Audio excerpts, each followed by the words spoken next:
अस्सलाम वालेकुम।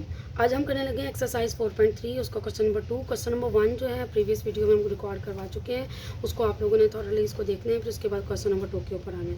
उसने कहा इसका एचसीएफ निकालें और यूजिंग डिवीजन मेथड।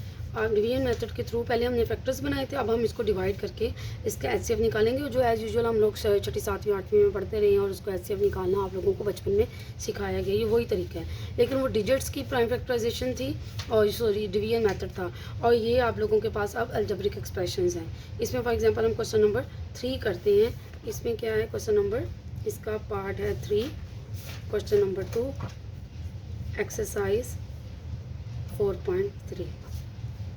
इसके यहाँ पे क्वेश्चन है आपके पास 2x3 plus 2x² plus 2x plus 2, और दूसरा आप लोगों के पास टर्म है 6x3 plus 12x² plus 6x plus 12। अब यहाँ पे जो मोस्ट इम्पॉर्टेंट थिंग होती है कि आपने कौन से वाले इसमें अलजेब्रिक एक्सप्रेशन को अंदर रखना है डिवीजन के लिए।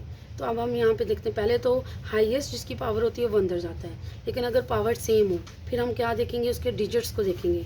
यहाँ पे भी x की पावर 3 है, यहाँ पे भी x की पावर 3 है, तो अब इसमें जिस मर्ज़ी को हम अंदर रख सकते हैं। लेकिन अब हम देखेंगे डिजिट को, यहाँ पे 2 है, यहाँ पे x है, ठीक। तो यहाँ पे जो ज़्यादा डिजिट वाला होगा वो अंदर रखेंगे। लेकिन अगर फिर भी ऐसा पॉसिबल हो कि यहाँ पे भी 1 होता, यहाँ पे भी 1 होता, और अगर यहाँ पे 6 है, यहाँ पे भी 6 होता, तो फिर हम जिस मर्जी अलजेब्रिक एक्सप्रेशन को हम अंदर रख सकते हैं। तो अब यहाँ पे कौन से वाले टर्म को अंदर आएंगे, 6x3 वाली टर्म अंदर आएगी, ताकि हम इसको मल्टीप्लाई कर सकें।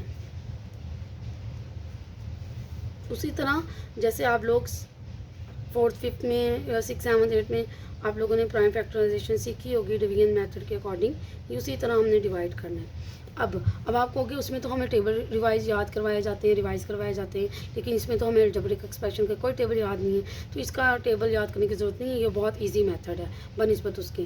इसमें क्या करते हैं, यहाँ पे आपके पास जैसे यहाँ पे 2 है, यहाँ पे 6 है, हमने पहले टर्म, और इसमें सबसे मोस्ट इंपॉर्टेंट थिंग करने से पहले आपको सबसे पहले ये पता होना चाहिए, इसको अरेंज करना है हाईएस्ट से लोएस्ट ऑर्डर की तरफ। यानी पहले यहाँ पे x की 3 होनी चाहिए, फिर x की 2, फिर x, और फिर विदाउट x।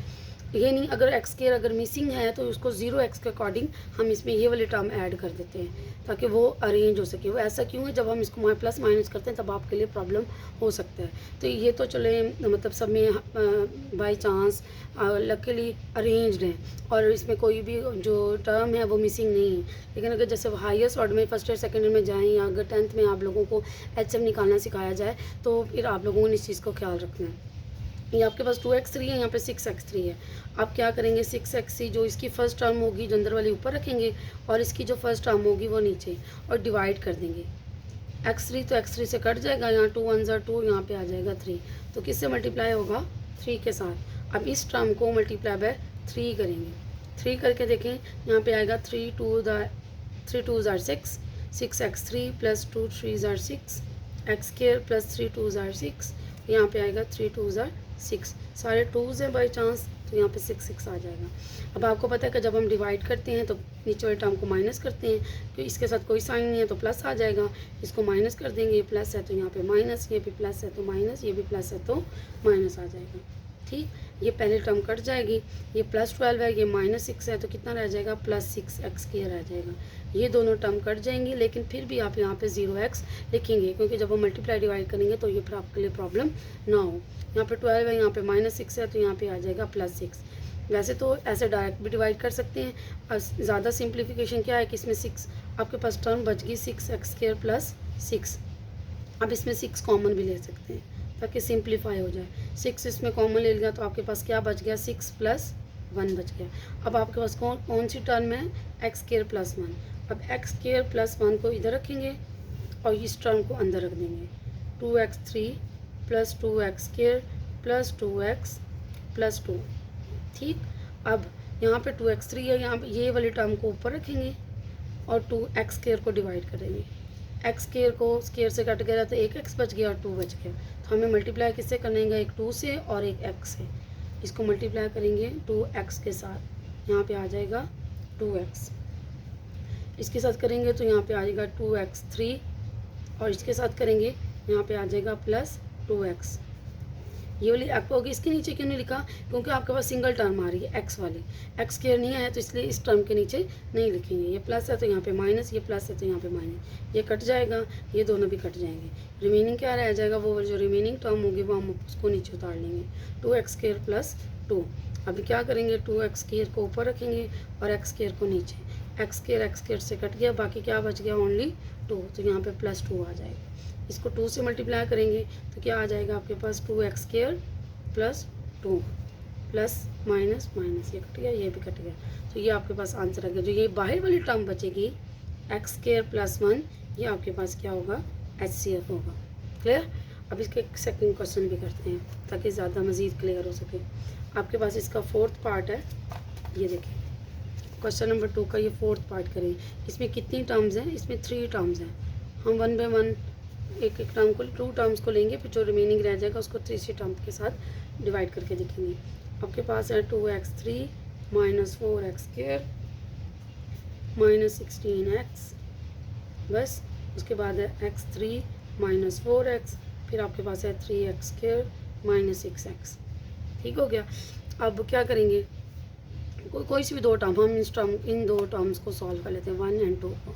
कौन सी वाली टर्म अंदर आएगी? अब आपको ये भी x3 है, ये भी x3 है, तो कौन सी वाली टर्म अंदर आएगी? जिसका कोफिशिएंट बड़ा होगा, 2 वाला। तो आपके पास आ जाएगा 2x3 - 4x² - 16x, डिवाइड हो जाएगा आपके पास x3 - 4x में। तो कैसे करेंगे? आपके पास 2x3 को ऊपर रखेंगे और x3 को डिवाइड कर देंगे। इसकी फर्स्ट टर्म ऊपर और इसकी फर्स्ट टर्म नीचे, और ये डिवाइड होगा। x3 से कैंसिल हो जाएगा, बाकी क्या बच गया आपके पास? ओनली 2, तो ये 2 से मल्टीप्लाई हो जाएगा। तो इसको हम किससे मल्टीप्लाई करेंगे? 2 के साथ। तो आपके पास आ जाएगा 2x3 - 8x, यहाँ पे आएगा माइनस, ये वाली टर्म, इस x² वाली टर्म हमारे पास यहाँ पे मौजूद नहीं है। यहाँ पे आ जाएगा प्लस माइनस, ये कट गया, लेकिन आपने इसको तरतीब से रखना है। -4x² एज इट इज़ आ जाएगा, ये भी प्लस हो जाएगा, और आपके पास 16 + 8 ये आ जाएगा -8x। ठीक हो गया। अब इनमें जब कॉमन आए तो हम कॉमन ले सकते हैं। इसमें क्या आएगा कॉमन? 4, ये आ जाएगा x² + 4 × 2 = 2x। अब इस टर्म को बाहर रखेंगे, x² + 2x, और इस टर्म को अंदर रख देंगे। आपके पास आ जाएगा x3 - 4x। अब इसकी फर्स्ट टर्म है, इसको अंदर रखेंगे ऊपर और इसको नीचे। इसको डिवाइड करेंगे तो क्या रह जाएगा? ओनली x रह जाएगा। इसको x के साथ मल्टीप्लाई करेंगे, आपके पास आ जाएगा x3 + 2x²। ये प्लस माइनस ये कट गया, पहले ये माइनस आ जाएगा, इसको पहले रखेंगे 2x² और ये आ जाएगा -4x। अब क्योंकि अभी भी हाईएस्ट पावर आ रही है तो इसको मज़ीद डिवाइड करेंगे, -2x² divided by x²। x² से कट गया, बाकी क्या रह गया आपके पास? -2। तो किससे मल्टीप्लाई करेंगे? -2। अब इसको किससे मल्टीप्लाई करेंगे? -2 के साथ। यहाँ पे आ जाएगा -2x² -2 4x। ठीक, ये प्लस माइनस, ये माइनस, ये प्लस, ये कट गया। इसका मतलब इन 2 टर्म का जो HCF है वो है x² + 2x। अब इसी टर्म को लेके जो रिमेनिंग 3rd टर्म थी उस पर डिवाइड कर देंगे। क्या देखेंगे कि इन 2 का HCF तो ये वाली टर्म आ रही है, कि इधर इसके भी टर्म, इसका भी HCF ये आ रहा है, तो नहीं आ रहा। 3x² - 6x। अब ये देखें, इसकी फर्स्ट टर्म है 3x, आपके पास है 3, यहाँ पे इसकी फर्स्ट टर्म है 3x² और इसकी फर्स्ट टर्म है x² से कैंसिल हो जाएगा, रिमेनिंग क्या रह गया? 3। तो हम इसको मल्टीप्लाई करेंगे 3 के साथ, तो ये आ जाएगा 3x² और प्लस 6x। आई थिंक इसमें गलती है, यहाँ पे प्लस होगा, यहाँ पे प्लस आ जाएगा, बुक में गलती हो सकती है, यहाँ पे प्लस होगा। ठीक, यहाँ पे माइनस, ये से कट जाएगा और ये भी कट जाएगा। तो आपके पास HCF कौन सी रकम रह जाएगी? ये वाली जो बाहर वाली होगी, x² + 2x। ये आपके पास इसका HCF का आंसर आ जाएगा। Thank you very much.